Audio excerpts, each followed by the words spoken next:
Hey, what's up guys, Exalted here, and today I'm going to be giving you guys a couple tips and tricks to help you improve the amount of kills you get in a game, or even reach that 20 bomb.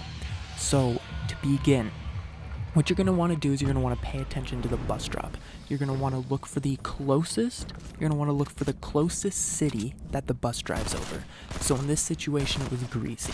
Players tend to drop really early, meaning that city is going to be pretty well populated, and you're just going to want to be able to remember that for rotations after you usually will rotate out of Tilted. Now right after that, the next tip is going to be you're almost always going to want to go Tilted Towers. Now the reason for this is because there aren't very many locations where you can drop and quickly kill about 10 players, sometimes even more than 10 players.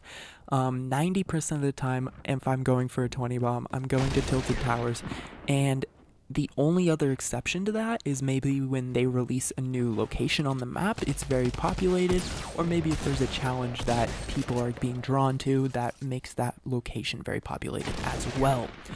So, once you get to Tilted, your best chances at getting a high kill game at Tilted, at least coming out of Tilted getting a high amount of kills, is if the bus is one early dropping Tilted. So if it runs over or near Tilted towards the start of the bus drop, and if it is actually over or near Tilted. So if you can see in the left, you can see my most recent matches and about how many kills I've gotten. You see a lot of 0 kill games. The reason why I have these 0 kill games is because if I saw that the bus was not going early and over Tilted, I would just leave. In this situation, I'm going for 20 kills, and I'm going to need the players to be in Tilted so I can get those early game kills. The early game kills are what's going to make or break your 20 bomb, or even higher. So it's really important to make sure that you're getting a bus drop that'll push players into Tilted and push players near that area. If a bus is going really far away from Tilted, there's no point. There's not really any other locations to go, because the players will just be spread out among Salty and retail and all those places. It's just going to be too difficult to find enough players in a short period of time. Now, for the third tip, when it comes to clearing Tilted, you're going to want to, and this is situational, you're going to want to do your best to clear Tilted by the time the first circle starts to come in. So that's about 3 minutes. Now the reason for this is sometimes it's a little different. I came out of Tilted with 14 kills. It is rarely happens. There were a ton of players in Tilted. I killed them very quickly. It was a little bit lucky, but usually you'll come out with 10 kills on a good game, and that's when you're going to want to try your best to get all the kills before the first circle starts moving. Usually, in my experience, it would happen right about when the first circle started moving. From there, I would rotate straight to Greasy. I would always rotate to Greasy. And the reason why I'd rotate to Greasy is because usually I could find a kill or two just in Greasy. A lot of players, Greasy almost always has a player in it. So I could find a person rotating out of Greasy because of the storm, and I could hopefully kill them or kill that team. And then I could hit the rifts. There's a POI at Greasy, and you can hit the rifts. And this kind of leads into my fourth tip, mobility. Mobility is very key when it comes to getting high kill games. The hard part of high kill games isn't being able to kill the players. I'm not going to say it's the easy part, but it's definitely not the hard part. The hard part is finding enough players to even get that high kill game, because you can kill every single player you ever see, but if you only see 8 players, it's just an 8 kill game, or if you only see 2 players, it's a 2 kill game. You need to be able to even find 20 players to get a 20 kill game, and believe me, it's not the easiest thing to do. So that's why you're going to Greasy. That's why you're picking up that team real quick to kill them, and then you're hitting the rifts. And when I hit the rifts, this is when you want to remember where the bus started dropping. If the closest city to the bus was maybe Salty, what you can do is you can hit those rifts in Greasy, and you can go over towards, there's another rift location. It's right by the Golden Bridge, kind of on the south side of the map near Factories 2.0, and to the left of, I think it's Fatal Fields. You can hit that rift and it'll take you straight to Salty. And usually by the time you hit those 2 rifts, you will have already found another team or 2. So that's another 4 to 6 kills, 2 to 4 kills, depending on if you're playing solos or duos. Personally, I find it much easier to get higher kill games in duos because you can, like I said, find more players. Every time you find a player, usually you can get 2 kills because there's 2 players there. When it comes to solos, people die too fast. There's so many players that are just killing each other. Like, there's nobody on a team. Like, by the time the first circle closes, there's 20 players left. Like, it's so difficult to get high kills just because there's not enough players on the map for you to actually kill.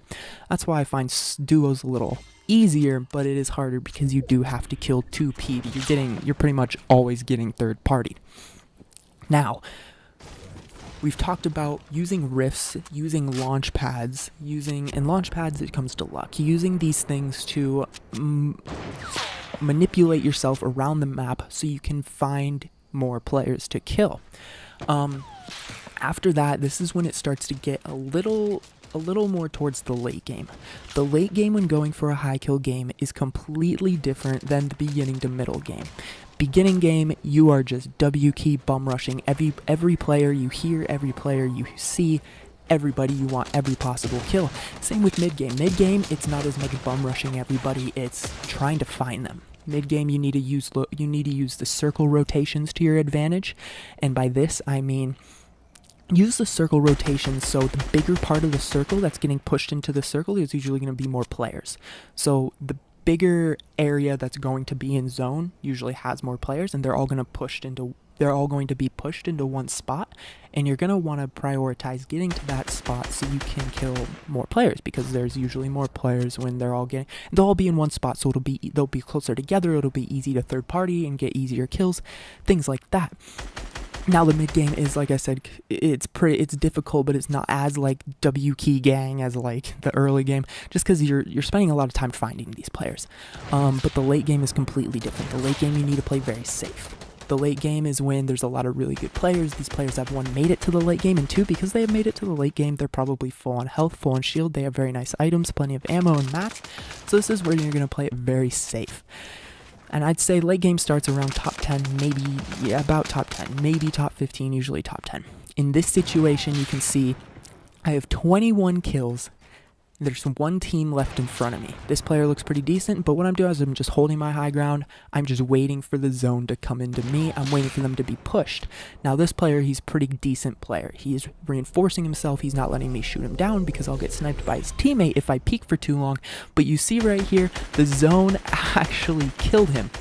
Now, I just have a 1v1, quick 1v1, but I didn't get the kill for that player getting knocked by, I guess, Storm almost. And what I do was not the smartest. It wasn't like stupid, but it was very, very greedy. What I do is I sit here and I let the teammate res him because I wanted those 2 kills. I wanted to get the 23 kill game. So I'm sitting here, I'm like, come on, like, res him, like, just let him go. And I think this dude, like, kind of knew what was going on. He's like, all right, like, maybe he won't shoot me. And he goes over, starts resing him, counting to 10 in my head. And I wait for them to get the res, and I'm like, okay. So the second player, the one that was not knocked, I knew he was weak because I hit him in the head and hit him in the body shot twice with my scar. So I then push him, and I apparently missed that shot. That shot, I was completely planning on being able to kill him and getting a quick kill and getting the nice easy kill on his teammate. But it did not go according to plan, and I started getting spammed out, stuck in a box, so I had to deal with this player right here. Now when it comes to solo duos or solo squads, try not to get tunnel vision, which means don't just stare at one player and only shoot that one player. You'll get killed by his teammates. Make sure you're rotating between the different players, whoever's easiest to kill. So this game did have a very unfortunate ending, but it was all because I got super, super greedy. So I guess the final tip would be, don't get greedy. That's going to be everything for you guys. I hope you learned something in this video. Thank you guys very much for watching, and I'll see you guys in the next one. Peace.